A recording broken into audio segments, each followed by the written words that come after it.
Stop tapping the bloody table, by the way. Give me a coaster. Like, hold on. There's a coasters all over the place. Jesus Christ. This will have to be one of the bloopers. Yeah. Working with amateurs.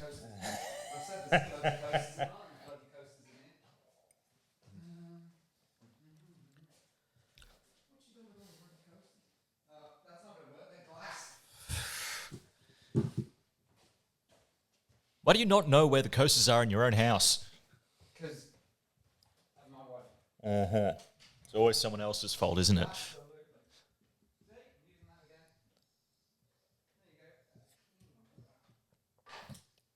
Is this still recording? No. Are we still recording? No, I turned it off. Oh, we're recording audio. Sound's still recording. Oh, okay. Yeah. Should we start again? You know what the funny part is? I'm just about to finish this too.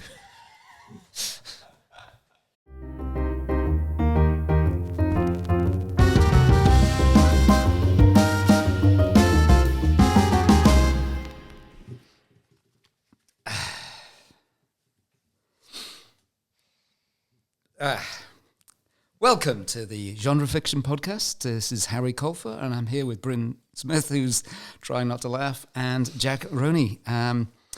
Today's episode is going to be about character names and how you come up with a character's name. Who would like to start?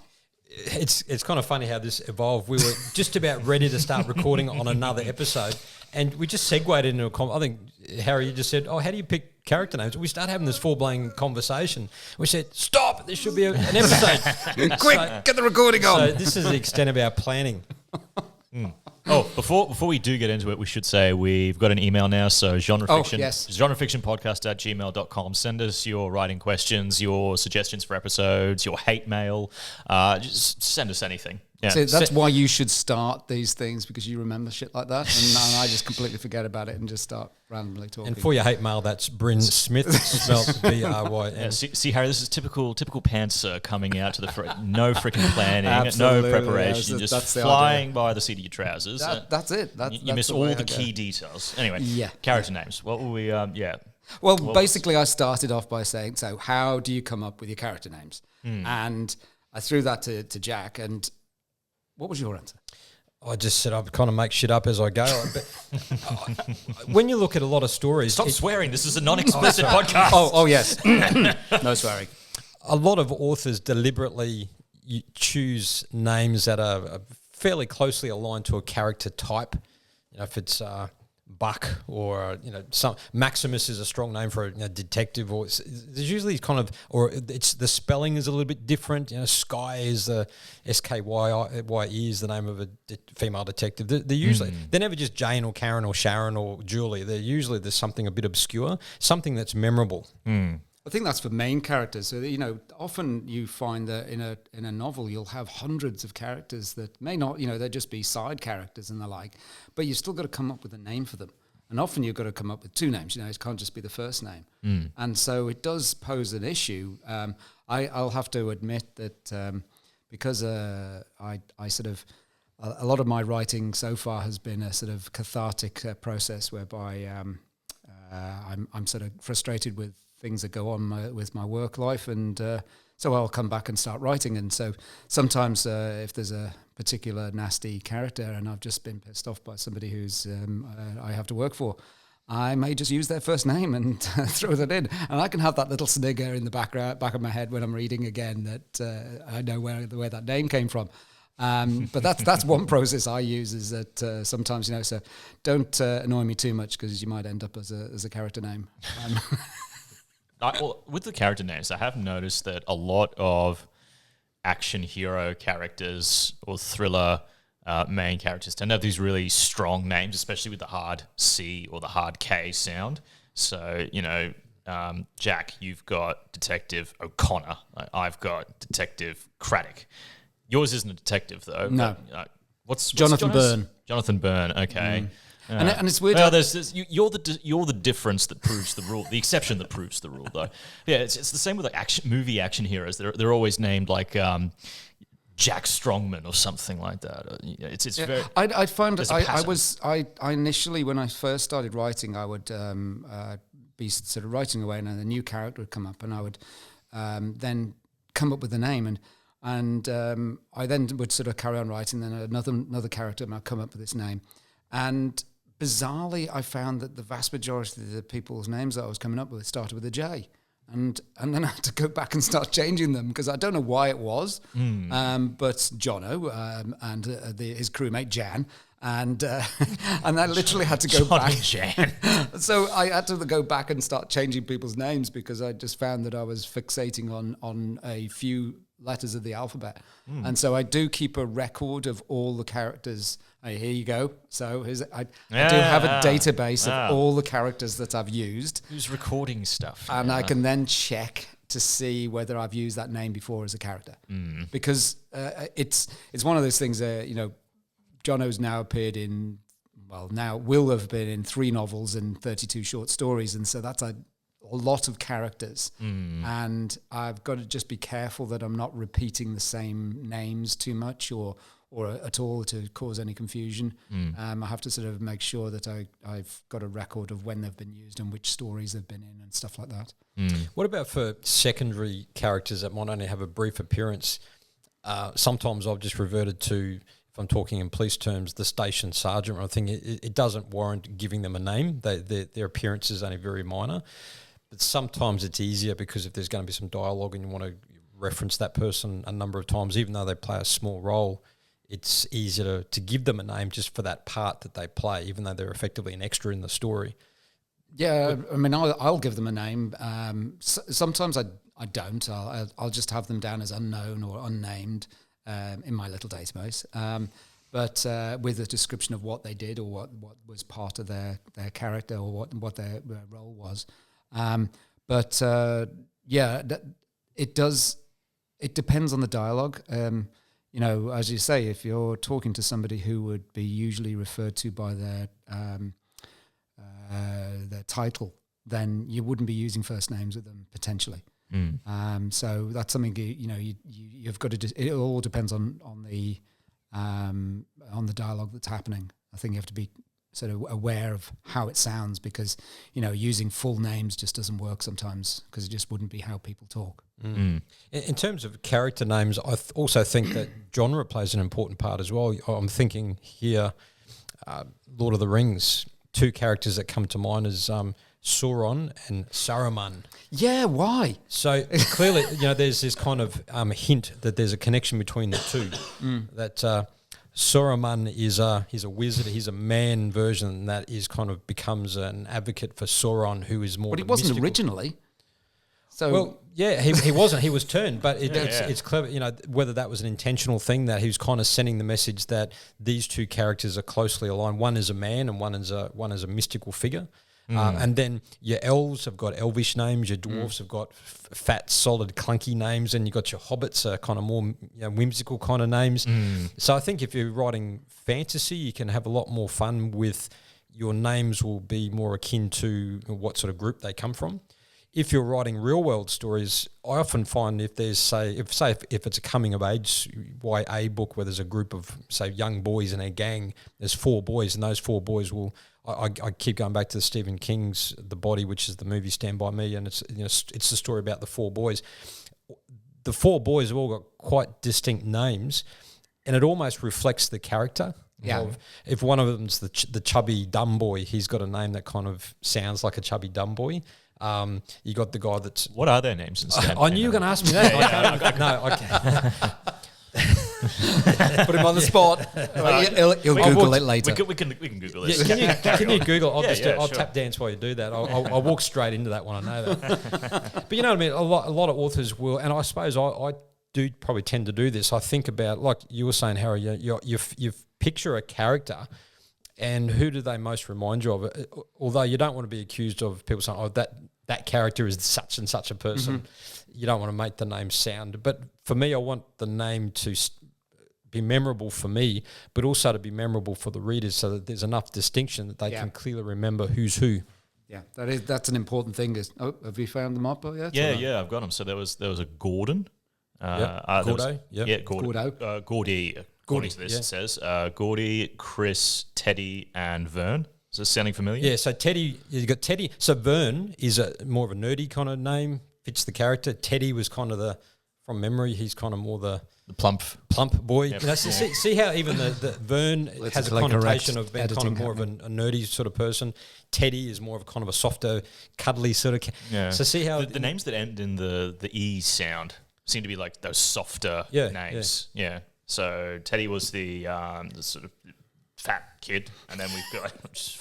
You're alienating some of our listeners here.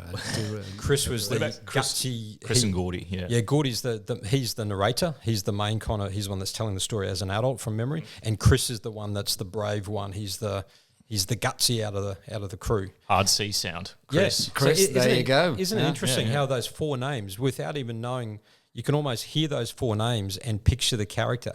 So I think as writers, we do, you do this subconsciously. You try and find a good fit. What I found not being the plotter in this situation, what I will do when I'm writing and I come up with a new character or somebody's there, I will to not break the flow of writing, I just put a placeholder in there.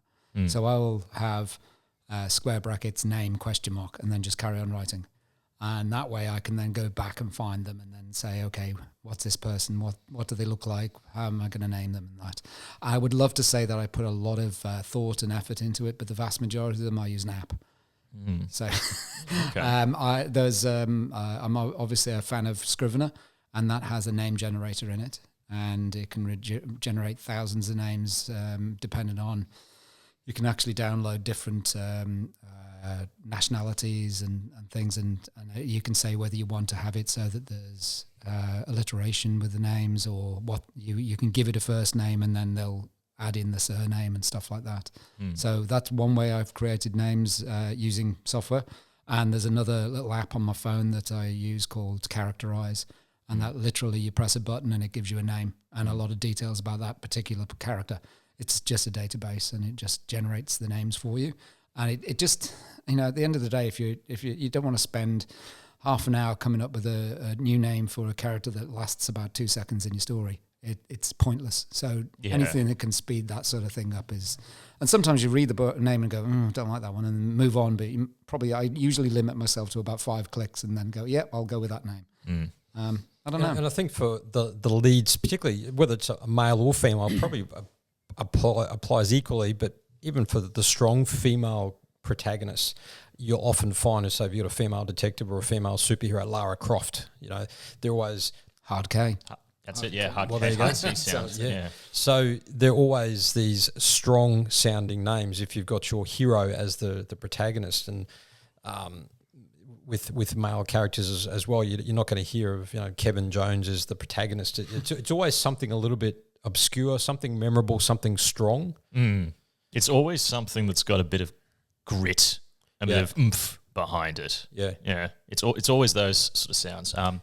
Bryn, seeing as you're sort of on the futuristic side of things, do you spend time thinking about your futuristic names? Because obviously, if you went and put just a John Smith in there, it wouldn't really fit.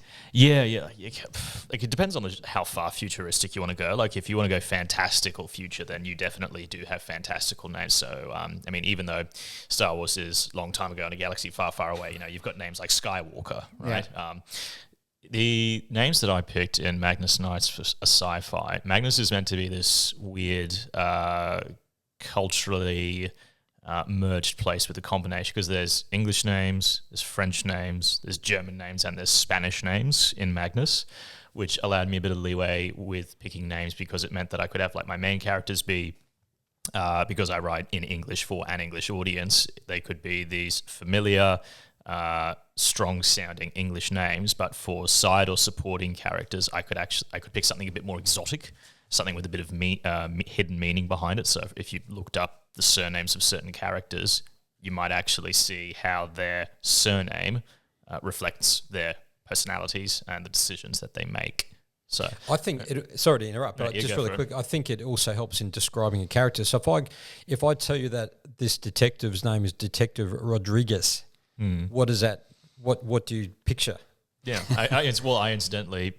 I immediately picture a Latino man. Exactly. Yeah. So you can be very smart in the way you do that, and then you don't have to then Describe your describe character. the character. Yeah, Yeah. Yeah. The other thing I noticed is talking about selecting names, but there's also the reference to names. So if you are doing a book that, like you said, Jack, if you're doing a book between 4 childhood friends, they're going to be on familiar enough terms to be referring to each other by their first name.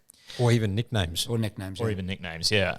In the case of a more professional environment, especially a professional operational environment, surname references tend to dominate. Yes. So in Magnus Knights, where it's cops and military, the terms of address tend to be on the basis of surname or rank. And first name is usually a sign that this scene is actually about to have a degree of emotional depth because you've got these 2 characters referring to each other in more familiar terms. But would you agree that's the case in a police setting? Do you talk to each other in surnames?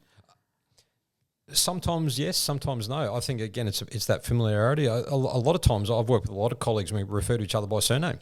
It certainly doesn't happen in the paramedic field. Yeah, no. So you're all on first names? Yeah. Oh, okay. Most people, well, this is a bit of an aside, but most people don't like giving out their full name, even on their name badge. We're all supposed to wear a name badge. Yeah, okay. We also all are all supposed to wear an identity badge. I think mine's about 2 years out of date, but anyway. And what do you mean 2 years out of date? Has your name changed in the last 2 years? No, it has to be updated as to your clinical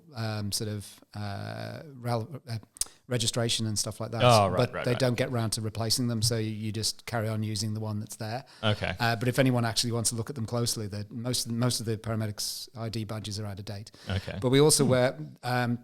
We'll have a name badge on our uniform. There's some people who I for years never had a name badge, and I've discovered that it's actually a lot better because then people will actually talk to you by your first name, which is quite, in a team-based sort of situation, it's a lot easier.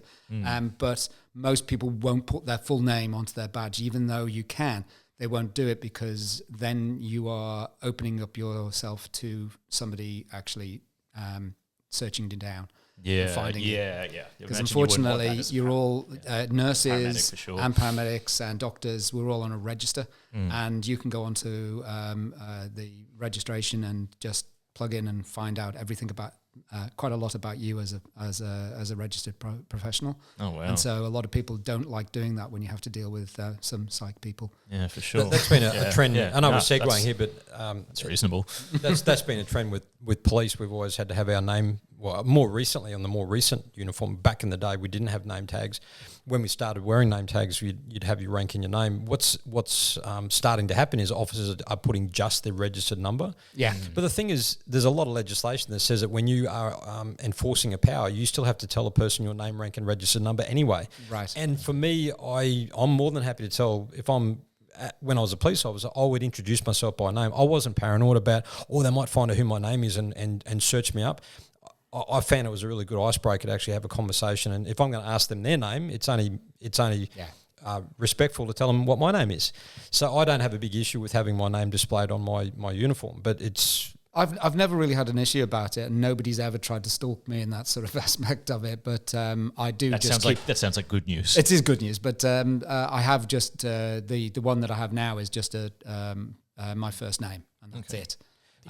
The army has always had the surname nameplate on the I think it's above the left pocket of the uniform. I can't remember unless I'm looking at one, but the surname of the person wearing the uniform is always there. The only exception to that rule would be if there is some kind of compelling reason for their name not to be disclosed, and that's usually when someone is in special operations. You might see it's pretty rare, but you might see a nameplate that's velcroed on rather than sewn onto the uniform, and that's a sign that person has had to undergo some kind of work where their identity was kept secret to protect them from reprisals of some kind, or from foreign actors, that kind of stuff. All of our name badges are velcroed on. All your name badges. Oh, wow! So you could just switch with someone else. So I can go around with Harry writing on mine if I wanted to. Yeah, okay. I suppose with the surname thing, just diving back. Rerouting back to that was I think the part of military training is you break the person's identity down, and one of the quickest ways to do that in basic training, the first thing they do is shave your head. Supposedly, it's because of back in the days when lice was more prevalent and easily communicated, was to prevent lice. But I think the reason it's carried on into modern day is because hair, whether we like it or not, is a distinguishing identity feature. Yeah, exactly. And if you're all rocking a buzz cut, you're all uniform. Exactly. Yeah. You're physically more similar. We attach more identity to our first names than to our surnames. So you are now no longer Bryn. You are now Smith. Yeah. Mm-hmm. So it's part of breaking the person's identity down, and that training, that occurs in training, and that flows through into the workplace when people tend to use their surnames more, and it's usually a sign of familiarity when you're referring to someone in their first name in the army. Well, I know when I was going through the academy, if there was someone whose name was John Thompson, they wouldn't be called Jono, they'd be Tomo.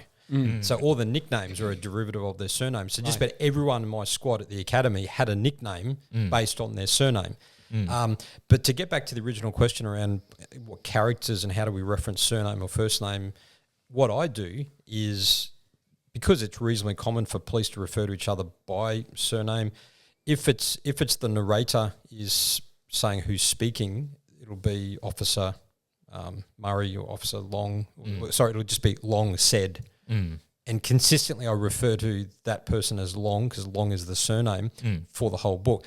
But then if it's dialogue, so if Jared is talking to Murray Long, he may say, "Hey Murray," and in conversation, because that's how they talk to each other.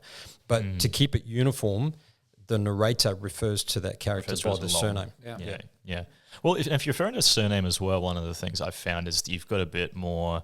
There seems to be only a certain amount of first names. There seems to be a smaller pool of first names to use, or at least easily use. But with referring to people by surnames, there seems to be a bit more in there. And if you've got more surnames to choose from, you can also pick something that is different sounding enough from other characters so that it's easier for your reader to distinguish between characters, but also something that you can actually go, that surname fits that character really well. Yeah. That's what I'm going to use. Exactly. If you had two, so I think it's more common in crime novels. I think readers expect to see reference to the surname. For example, you've got two detectives that work with each other, and one's called Robert Rodriguez and John Smith. They're not going to be called Robert and John. Yeah, the narrator will refer to them by Smith and Rodriguez because it paints a picture in the mind of the reader who the characters are. So I think that's quite common for that genre. Yeah. One thing, just a complete aside, there was an interesting thing. I spent some time in the Caribbean, and one of their habits were that once you got to the sort of mid-teens, you chose your name. So you had your name that you were actually on your birth certificate, and then you'd have another name when you got older that you chose yourself. So, most people would refer to you by your chosen name. Oh, okay. So we always knew this guy, huge, big guy. And I know it's just like they say now how that the name fits the person. In this instance, it did, because the person chose the name. So they pick a name that fits them when they get old enough to make that choice. And there was a chap called Ganga, and we all knew him. He's a huge, big dude, big barrel chest, and huge, big laugh, big old Ganga. And his actual name was Dwayne. And it just didn't fit him at all. Dwayne. And so and he didn't like anyone ever finding out that his real name was Dwayne. I'm going to be in a lot of trouble if he ever hears this, but well, it's interesting you mentioned Dwayne. With this manuscript I'm writing right now, there's 3 kids who are a gang of bullies, and I wanted to, and getting back to what we're talking about with how do we mentally configure character names as a writer to try and closely align to the characters. I had these 3 kids that were bullies, and they had 3 distinct personalities. You got the leader of the gang, who's ballsy, gutsy, he's a bit of a prick, and I called him Chris. We looked at it's a sharp, strong name. Then there's Dwayne. Dwayne is another boy. He's a bit of he's a thick footy player, thick as 2 short planks.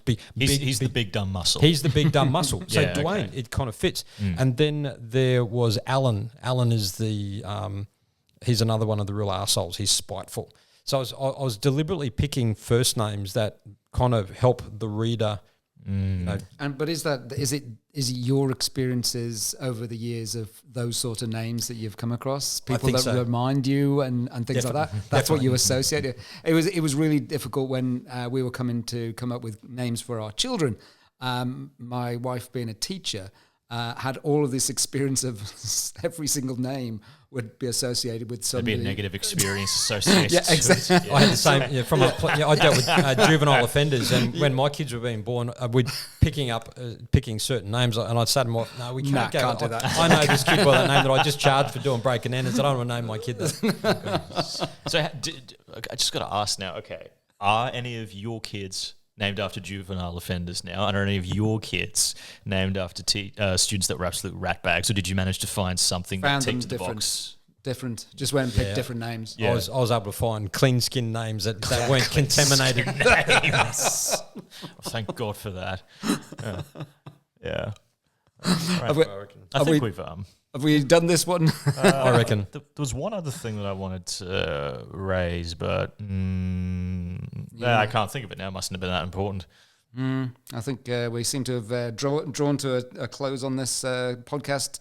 Obviously, I just want to thank the Fellowship of Australian Writers Queensland for lending us this equipment. And please don't forget to share, like, and comment on our Genre Fiction podcast.